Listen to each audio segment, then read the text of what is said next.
রংপুরের আবু সাইদ হত্যা মামলায় আন্তর্জাতিক অপরাধ ট্রাইব্যুনালে সাক্ষ্য দিয়েছেন জাতীয় নাগরিক পার্টির দক্ষিণাঞ্চলের মুখ্য সংগঠক হাসনাত আব্দুল্লাহ।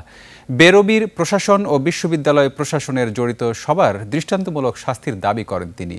এদিকে গুম ও নির্যাতনের মামলায় শেখ হাসিনা ও সেনা কর্মকর্তা সহ ১৩ জনের বিরুদ্ধে অভিযোগ গঠনের আদেশ ১৪ ডিসেম্বর নির্ধারণ করেছেন ট্রাইব্যুনাল ১। আরও জানাচ্ছেন শাকেরা আরজু।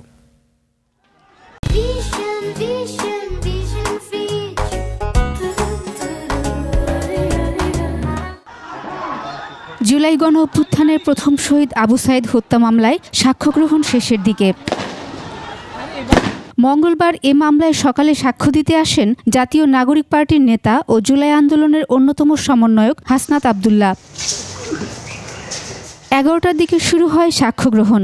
জবানবন্দিতে জুলাই আন্দোলনের প্রেক্ষাপট এবং আইনশৃঙ্খলা বাহিনী, আওয়ামী লীগ ও ছাত্রলীগের নৃশংসতার বর্ণনা তুলে ধরেন হাসনাত আব্দুল্লাহ। জানান, বিগত সময়ে সেনাবাহিনী, আইন ও বিচার বিভাগ সহ গণমাধ্যমগুলোকে নিয়ন্ত্রণ করতেন ক্ষমতাচ্যুত প্রধানমন্ত্রী শেখ হাসিনা।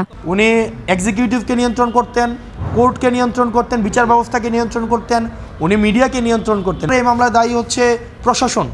আমাদের বেগম রোকেয়া বিশ্ববিদ্যালয়ের যে প্রশাসন ছিল, তৎকালীন দায়িত্বকালীন প্রশাসন আছে। পরে তিনি সাংবাদিকদের বলেন, গণমাধ্যম নিয়ন্ত্রণ বা ভারতের সমর্থন নিয়ে ক্ষমতায় যেতে চায় না এনসিপি। কোনো মিডিয়াকে নিয়ন্ত্রণ করার মধ্য দিয়ে, ব্যুরোক্রেসিকে নিয়ন্ত্রণ করার মধ্য দিয়ে, মিলিটারিকে নিয়ন্ত্রণ করার মধ্য দিয়ে পাশের দেশ ভারতের কনসেন্ট নিয়ে আমরা কোনো ক্ষমতায় যেতে চাই না। এদিন ট্রাইব্যুনাল ১-এ আওয়ামী লীগের আমলে জেএসি সেলে ২৬ জনকে গুম করে নির্যাতনের মামলায় হাজির করা হয় গ্রেফতার ৩ সেনা কর্মকর্তাকে। এদিন ৩ আসামির পক্ষে অভিযোগ গঠন থেকে অব্যাহতি চেয়ে আবেদনের উপর শুনানি হয়। আর্মির তদন্ত আদালতের সেই রিপোর্ট অনুসারে ওটা আয়নাঘর ছিল না, অন্য কোনো জায়গা ছিল, যার কারণে এই ভিকটিমের আয়নাঘরে আটক রাখার জন্য এই আসামিদের কোনো দায় নাই। ১৩ জনের বিরুদ্ধে সরাসরি গুম, নির্যাতনের সাথে সম্পৃক্ততার প্রমাণ আছে বলে দাবি প্রসিকিউশনের। প্রসিকিউশন তার চার্জটা সাবমিট করেছেন এবং এর একটি গুরুত্বপূর্ণ অংশ হচ্ছে এনফোর্স ডিসঅ্যাপিয়ারেন্সের যে নেচার, এটা একটা চলমান ক্রাইম।